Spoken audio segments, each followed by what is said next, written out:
Money FM 89.3, best of weekends. Joining us now, Tori Nelson, the co-founder and anchor of KidNuz, which is an app that daily brings news to kids in a very, very digestible format, and one that is one that we use in our family as well. Tori, I just want to welcome you to the show today. Welcome to Weekend Mornings. Thank you so much. It's such an honor to be here. I'm so excited to talk to you, Glenn and Anita, and I'm so excited I'll be talking to Max, too. And let's go ahead and bring on Max now, who is a listener of KidNuz. Happy to have you both on. And Tori, thanks for your time today. Sure. And this KidNuz is a really interesting, I think, a very interesting app for kids.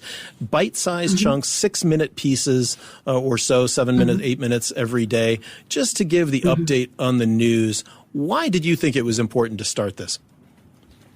Well, it's actually one of the co-founders' ideas. There were 4 of us who worked together at the #1 TV station in San Francisco, and she had an 8-year-old son. She was a news producer at the time, and he used to come in every morning for breakfast and look at the front page of the New York Times. And there was some pretty frightening news on there. So she got in the habit of having to turn over the paper so he wouldn't have to see all the alarming headlines.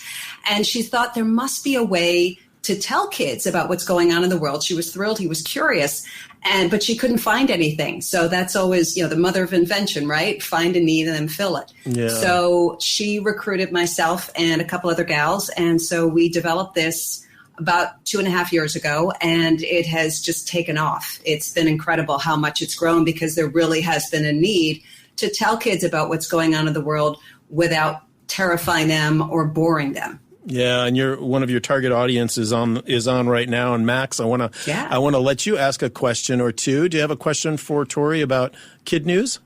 Yes, I do. Oh, good. Fire away. So the first question is, how long does it take to make one episode? That's a really good question. Nice, Max. So we do 5 days a week, Monday through Friday. I write 1 day a week, and that honestly can take, depending on how the news gods are, and I think Anita and Glenn, you know about that. Sometimes it only takes about 2 hours to write. Sometimes it can take about 6 hours to scour the internet and look for kid-appropriate news, and then boil it down to about 5 or 6 stories, and then boil those down to about 40 seconds each of neutral, interesting, hopefully, stories. And then for me, when I record, it can take, again, depending on how technology works, if everything goes smoothly, about 45 minutes. If I've got problems, about an hour and a half, depending on how much I stumble. I record it and then edit it and then add sound effects. So total, probably about 6 to 8 hours. Holy cow. per podcast. And it turns out to just be about between 6 and 8 minutes, right? Yeah. Wow. Yeah, that's exactly. A lot of work. Okay, Max, do you have another question? It is. How do you choose what topic to cover? Oh, that's another really good question. I think we got a future journalist here. Well, honestly, I all of us have children. There are 4 founders. Between us, we have 12 children. Mine are quite a bit older than Max, but I still try. Our target age is about 6 to 12, 13, 14 years old. And so I try and find stories that would be of interest to kids, or I think something that they should know about, or in theory, could be a good conversation starter. And honestly, I use the adage that I used when I was working in mainstream media, where if it interests me, it probably interests the audience. I obviously living in Singapore, I've got more of an international bend. One of the writers is very interested in sports. So we had a lot of Tom Brady stories for a while about the quarterback. So and we have some debates sometimes about what stories we think would be best. But sometimes we miss the mark, but hopefully most of the times we do something that would at least be some interest to the majority of the audience. Because you have to look at a global audience, right? It's not just, it can't be too U.S. centric. In other words, since your co-founders are in the U.S., right? Right. Yeah. They're all in the San Francisco Bay Area, but we're listened to in over 150 countries. And we actually have a lot of audience who are English as a second language, who are learning English. And so they find it a really good method to try and improve their language. So, so we try and have a pretty global series of topics. And if we do have stories about the U.S., like we were talking about the number of vaccines, they actually were nearly 1 million in the U.S., but I always have to make sure we add in the United States, right? Yeah. So that people who are listening elsewhere know it's applying to just one country and not theirs. Yeah. Tori, I have a question. Sure. Yes, How do Anita. you keep the information that you're putting out neutral? Because I was saying in an earlier segment that we need you to do this for the adults as well, please. Yes, I know. Well, it's interesting because a lot of my adult friends who even don't have children or young children will tune in to listen just because they know it won't stress them out.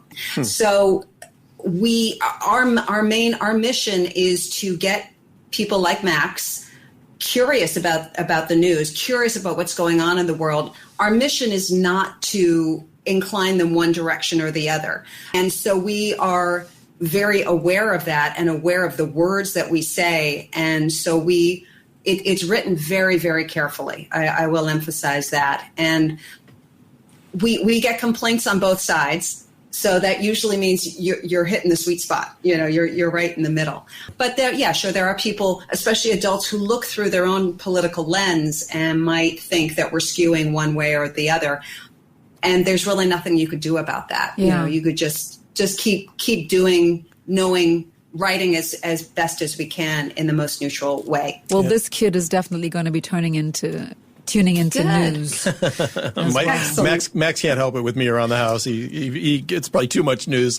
But I have to say, when I sit down, every few days to turn on the news hour, Max usually steps away from his computer to sit and watch the news hour on PBS with us, with Kat and I. Yeah. So I think that's a good start, Max.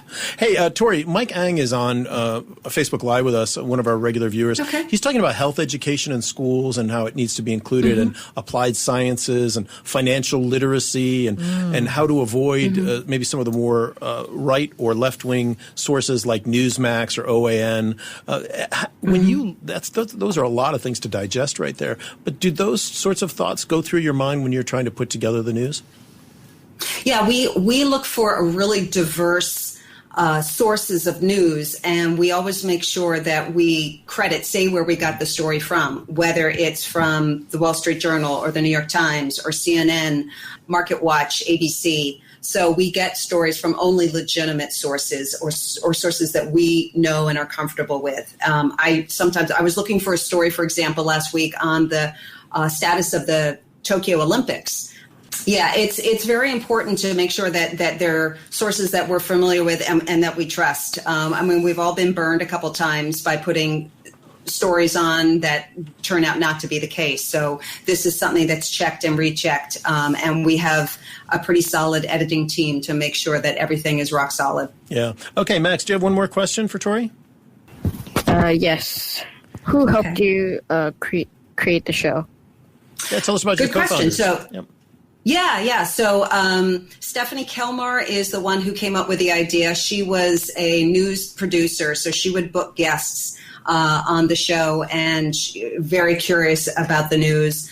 Rosemary Schwartz is the main writer and editor-in-chief, and she was my first boss when I was hired at the TV station. She's one of the best writers. Right up at the top, network caliber.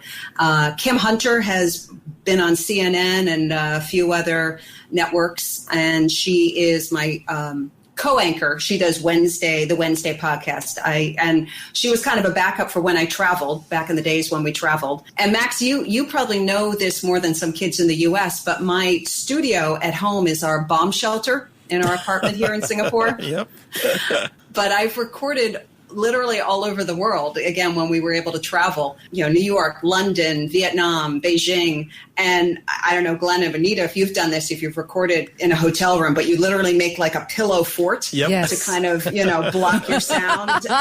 So you even take the mattress off the bed. Put the covers over your head, whatever it takes. Exactly. I'm sure the hotel cleaning staff is like, what the heck went on in this room? Oh, that's interesting. But you do what you have to do. Make it sound good. A.B. Terrence, another one of our regular viewers on Facebook Live, is asking, with the popularity of audiobooks and podcasts like KidNuz, are there any worries about the effect on literacy? If we're going all auditory and not having to really read anything anymore, what do you think about that?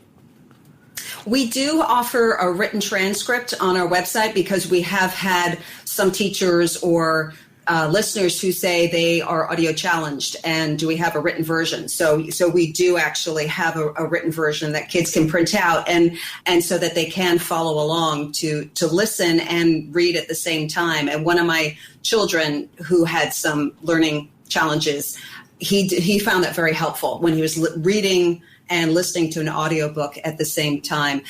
But we intentionally wanted this to be non-screen so that kids learn to listen. And a lot of educators say one of the best parts of the podcast is the fact that we have a little quiz at the end. And I'm sure, Max, you get all the answers right on that quiz, right? But it really, kids are so competitive. They want to get everything right. So it really gives them incentive to listen really carefully during those first 4 minutes. And then they listen to the quiz and want to do really well. So that's a really nice bonus to be able to get kids away from the screen and just focus on those listening skills. Max, do you like the quiz? We did one last night, and I think you got more right than I did. I think I got a couple right, and you got more than I did. Do you like the quiz, Max, or not? Because sometimes I get a feeling you don't want to do it.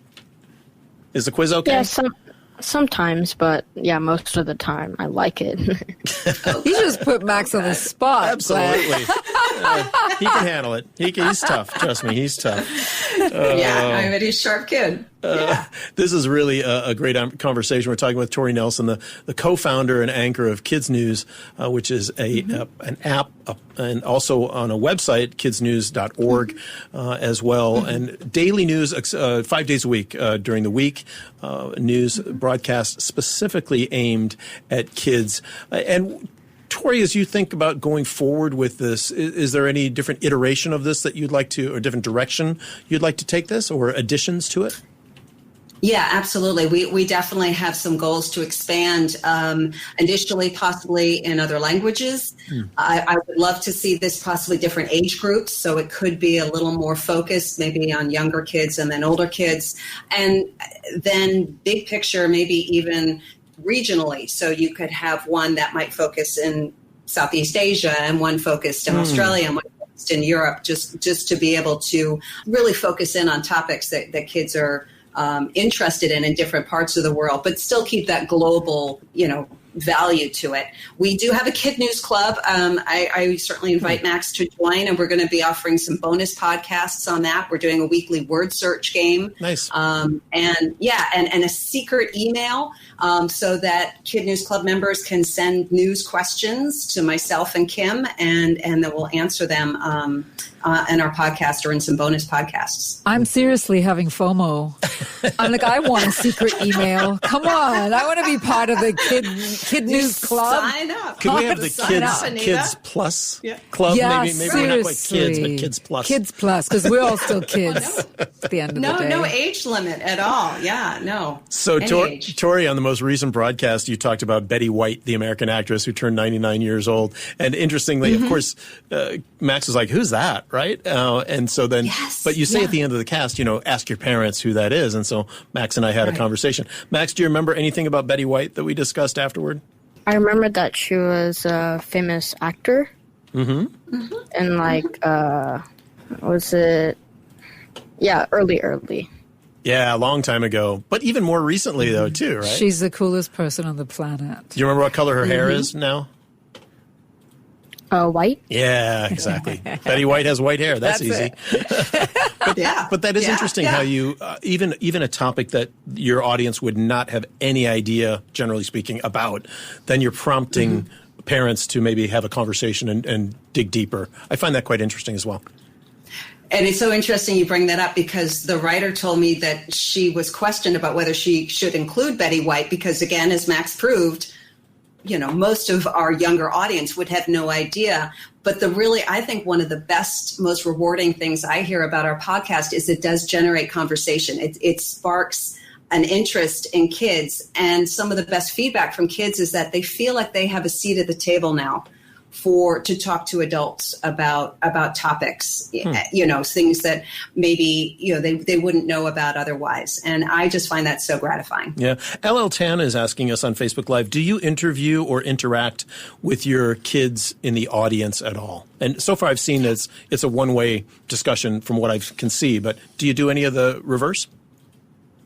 Right now, we have quite a bit of conversation on our wehearyou.kidnuz.org or wehearyou@kidnuz.org email. So we get a lot of kids who send us emails and ask questions, and we're hoping to expand that when we, have the KidNuz Club email, the secret email, and possibly have some conversations, recorded conversations and some bonus podcasts. So there is possibly a plan to expand that. But feedback, as you know, is always so helpful, good and bad. But to hear the response or the reaction that people have to the podcast is very important. Yeah, the podcast is called KidNuz, and also website kidnuz.org. Tori Nelson, the co-founder and anchor, thank you so much for your time today. Max Van Zutphen, thank you for your great questions today and being engaged. Appreciate it. Wonderful to have you on the show today. Thank you so much. Really enjoyed being here with all of you.